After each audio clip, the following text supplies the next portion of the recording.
Hello everyone, maths नीति में आपका स्वागत है। तो आज के इस वीडियो में हम क्लास 10th का एक चैप्टर है त्रिकोणमिति, इसके बारे में पढ़ेंगे। तो त्रिकोणमिति का मतलब क्या होता है पहले जान लेते हैं। देखिए, त्रिकोण मतलब क्या, तीन कोण हो जिसके, मतलब कि त्रिभुज में ही तीन कोण होते हैं। और मिति मतलब होता है मापना, ठीक है। त्रिभुज प्लस माप मतलब क्या, इसमें हम त्रिभुज के माप के बारे में पढ़ेंगे। त्रिभुज की माप, त्रिभुज की माप हम कैसे कर सकते हैं, इसी के बारे में हम पढ़ेंगे। तो त्रिकोणमिति में मुख्यतः हम समकोण त्रिभुज को यूज में लाते हैं। समकोण त्रिभुज को मापने को यूज में लाते हैं। अगर कोई भी त्रिभुज हो, समबाहु या समद्विबाहु हो, उसे भी सबसे पहले हम समकोण त्रिभुज में बदलेंगे। समकोण त्रिभुज में कैसे बदलते हैं, मान लीजिए ये समबाहु त्रिभुज है, समकोण नहीं है, तो इस भुजा से हम यहाँ पे एक लंब डाल देंगे, इससे हमें दो समकोण त्रिभुज मिल जाएंगे, ठीक है। तो त्रिकोणमिति में मुख्यतः हम समकोण त्रिभुज पर चर्चा करते हैं। तो चलिए समकोण त्रिभुज के बारे में थोड़ा सा बात कर लेते हैं। मान लीजिए हमने एक समकोण त्रिभुज बनाया। समकोण त्रिभुज तो आप सभी लोग जानते ही होंगे क्या होता है, जिसका एक कोण 90 डिग्री हो। नाम दे देते हैं ABC। एक समकोण त्रिभुज है जिसका कोण भी समकोण है, यानी कि 90 डिग्री है। और अन्य दो कोण कौन से कोण है, न्यून कोण है, 90 डिग्री से कम वाले कोण है। ये तो खुद 90 डिग्री हो गया, तो बाकी इन दोनों कोणों का योग 90 डिग्री होना चाहिए। इसका मतलब कोण A और कोण B, कोण C क्या है, न्यून कोण है। तो मान लीजिए हम मान लेते हैं इस कोण को हम थीटा मान लेते हैं। क्या मान लिया, इस कोण को मान लिए थीटा। तो समकोण त्रिभुज में इस कोण के सामने वाली भुजा को हम लंब कहते हैं। इस सामने वाली भुजा यह है, तो इसे हम लंब कहेंगे। और इस कोण के साथ जो लगा हुआ है इसे हम आधार कहेंगे, ठीक है, आधार। और 90 डिग्री के सामने वाला जो भुजा होता है उसे हम कर्ण कहते हैं, ठीक है। इसके बाद हम थोड़ा इंग्लिश में भी लिख लेते हैं। इसे कर्ण को इंग्लिश में हाइपोटेनस कहते हैं, हाइपोटेनस। और इसे हम छोटा लिखने के लिए H से दिखाते हैं। आधार को बेस कहते हैं, ठीक है, और इसे हम B से दिखाएंगे। और लंब को क्या कहते हैं, परपेंडिकुलर, और इसे हम संक्षेप में P से दिखाते हैं, ताकि बार बार हमें लंब लिखना ना पड़े, परपेंडिकुलर लिखना ना पड़े, इसलिए इससे P से दिखाएंगे। तो समकोण त्रिभुज के बारे में एक बात और आपको जानना होगा, जिसे कहते हैं पाइथागोरस प्रमेय। पाइथागोरस प्रमेय या फिर पाइथागोरस त्रिक भी कहते हैं कुछ लोग इसे। पाइथागोरस प्रमेय के अनुसार क्या होता है, कर्ण का वर्ग त्रिभुज के अन्य दो भुजाओं के वर्गों के योगफल के बराबर होता है। मतलब कि कर्ण का वर्ग बराबर होता है अन्य दो भुजाओं के वर्गों के योगफल से। अन्य दो भुजा कौन है, लंब और आधार। तो लंब का वर्ग कीजिए और आधार का वर्ग कीजिए और इसे जोड़ दीजिए। तो पाइथागोरस प्रमेय यही कहता है, जो कि बहुत ज़्यादा इम्पॉर्टेंट है। तो अब बात आती है त्रिकोणमिति पे। तो त्रिकोणमिति में पहला टॉपिक आता है त्रिकोणमितीय अनुपात। त्रिकोणमितीय अनुपात, ठीक है। अनुपात आप जानते होंगे, अगर किसी चीज़ को डिवाइड कर देते हैं, अनुपात हमेशा अंश बटे हर के रूप में होता है। कुछ चीज़ बटा में हो तो उसे हम अनुपात कहते हैं। तो त्रिकोणमिति में कुल 6 त्रिकोणमितीय अनुपात हैं। नाम दे देते हैं। एक होता है साइन, जिसे हम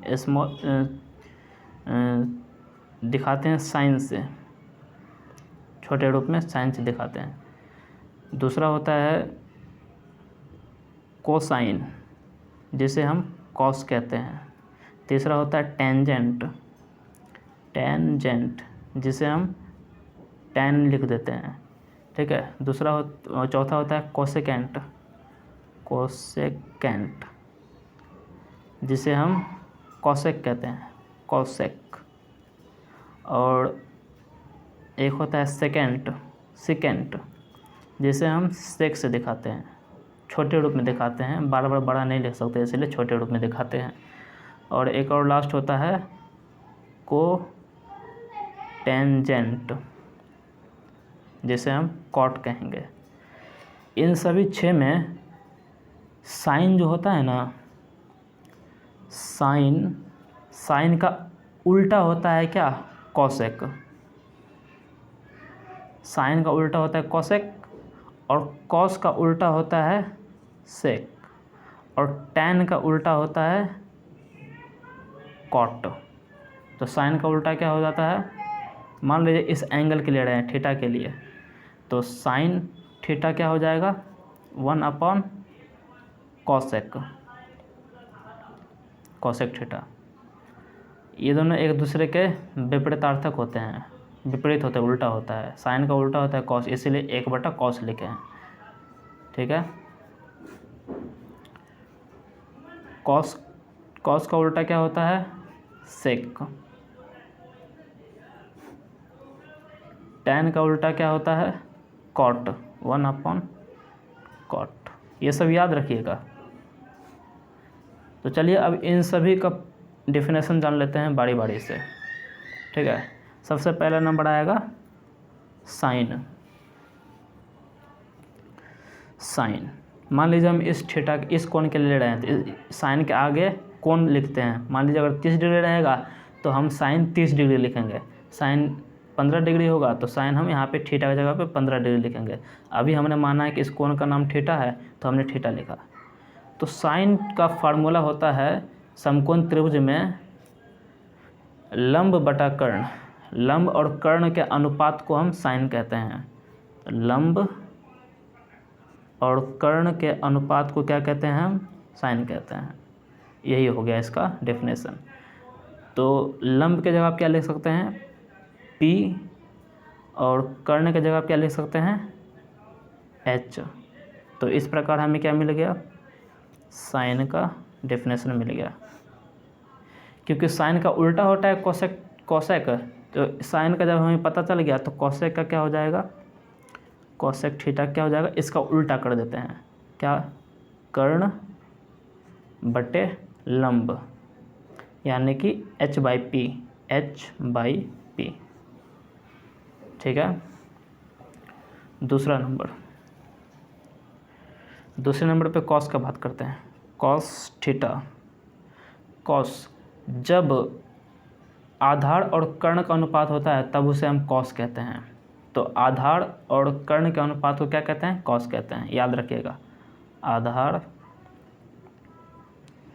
और कर्ण के अनुपात को क्या कहते हैं कॉस कहते हैं। आधार को क्या लिख सकते हैं b और कर्ण को h, ठीक है। जब हमें कॉस का पता चल गया तो सेक का भी पता चल ही जाएगा। क्या हो जाएगा इसी का उल्टा, यहाँ पे b/h है तो यहाँ क्या हो जाएगा h/b, जहाँ पे h क्या है, h है कर्ण और b है आधार, ठीक है। तीसरा नंबर टैन। तो टैन का परिभाषा होता है क्या, लंब बटे आधार। लंब और आधार के अनुपात को टैन कहते हैं। लंब को जब डिवाइड करेंगे आधार से तो उसे ही क्या कहते हैं टैन कहते हैं। तो लंब के जगह पे क्या लिख सकते हैं p और आधार के जगह पे b, तो p/b को क्या कहते हैं टैन कहते हैं। ये सब पूछा जाता है डेफिनेशन। तो लंब और आधार के अनुपात को क्या कहेंगे टैन कहेंगे। जब टैन पता चल गया तो कॉट इसी का उल्टा होगा, तो कॉट थीटा क्या हो जाएगा, यहाँ पे p/b है तो b/p हो जाएगा। सिंपल।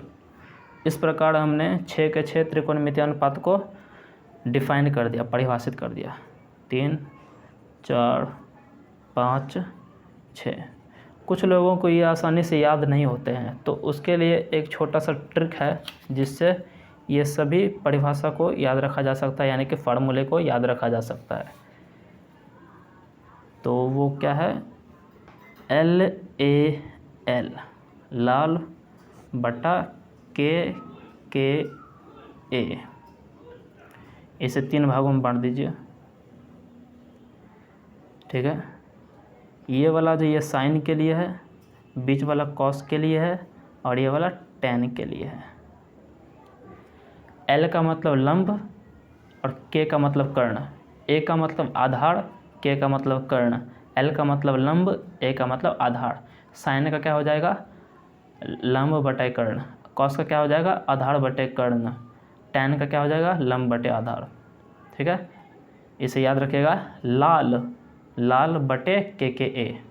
जब हमें इन 3 का पता चल गया तो बाकी 3 का तो इनका उल्टा ही होता है, तो इससे हम याद रख सकते हैं शुरुआत में। बाकी धीरे धीरे आपको ये सब कंठस्थ हो जाएंगे, पूरी अच्छे तरीके से याद हो जाएंगे।